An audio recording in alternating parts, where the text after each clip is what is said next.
নমস্কার বন্ধুরা, রাজীব নিশা রান্নাঘরে সকলকে স্বাগত। আজকের বানাবো সর্ষে ইলিশ।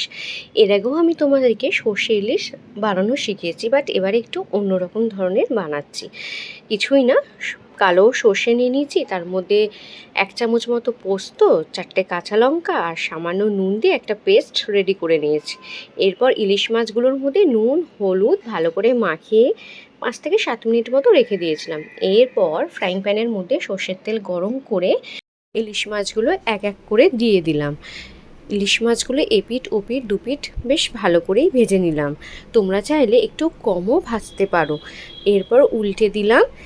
দেখতেই পাচ্ছ ইলিশ মাছ থেকে কতটা পরিমাণে তেল বের হয়েছে, যেটা গরম ভাতের সাথে খেতে দারুণ লাগবে। আমি জাস্ট ওয়েট করছি কখন সেটা মেখে ভাত দিয়ে একটু সামান্য নুন ছড়িয়ে কাঁচা লঙ্কা দিয়ে খাবো।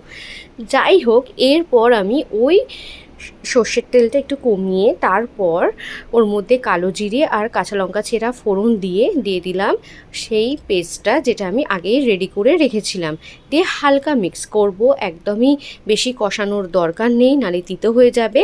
ব্যাস, ওই 30 সেকেন্ডও হয়নি, তার মধ্যেই আমি দিয়ে দিলাম জল, মানে যেটা আমি মিক্সিতে পেস্ট করেছিলাম তার মধ্যে অনেকটাই লেগেছিলো, সেটা দিয়ে একটু মিক্স করে দিলাম।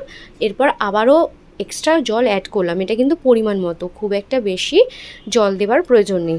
দিয়ে খুব ভালো করে মিক্স করে নেওয়ার পর দিয়ে দিলাম নুন আর হলুদ গুঁড়ো, দিয়ে আবারও ভালো করে মিক্স করতে হবে। দেন এটা ভালো করে ফুটতে দিতে হবে। যখনই এই ঝোলটা ফুটতে শুরু হয়ে যাবে তখনই ভেজে রাখা মাছগুলো এক এক করে দিয়ে দিতে হবে। দিয়ে দেবার ওই 5 মিনিট মতো ফুটিয়ে নিলেই গ্রেভিটা যখন একটু তেল ছাড়তে শুরু হয়ে যাবে তখনই রেডি সর্ষে ইলিশ। আমি উপর থেকে কয়েকটা কাঁচা লঙ্কা গোটা গোটা দিয়ে দিলাম। এটা কিন্তু একটু বেশ ভাপে ভাপে সেদ্ধ হয়ে যায়, আর তখন ওটা গরম ভাতের সাথে সর্ষে ইলিশের সাথে মেখে খেতে বেশ ভালো লাগে। কে আমার মতো জমিয়ে এরকমভাবে খেতে ভালোবাসো গরম গরম ভাতের সাথে ইলিশ মাছের নানা রকম রেসিপি, অবশ্যই কিন্তু তোমরা কমেন্ট বক্সে কমেন্ট করে জানাবে। আমি তোমাদের সাথে সর্ষে ইলিশের রেসিপি শেয়ার করেছিলাম, বাট এটা একটু আলাদা, কারণ সর্ষের সাথে আমি সামান্য পোস্ত অ্যাড করেছি, এতে টেস্টটা আরও এনহ্যান্স হয় আমি দেখেছি। তো দুটোর ডিফারেন্স আছে বলেই একটু আলাদা করার চেষ্টা করেছি। তো খুব সুন্দর একটা ক্রিমি টেক্সচার দেয় পোস্তটা দিলে।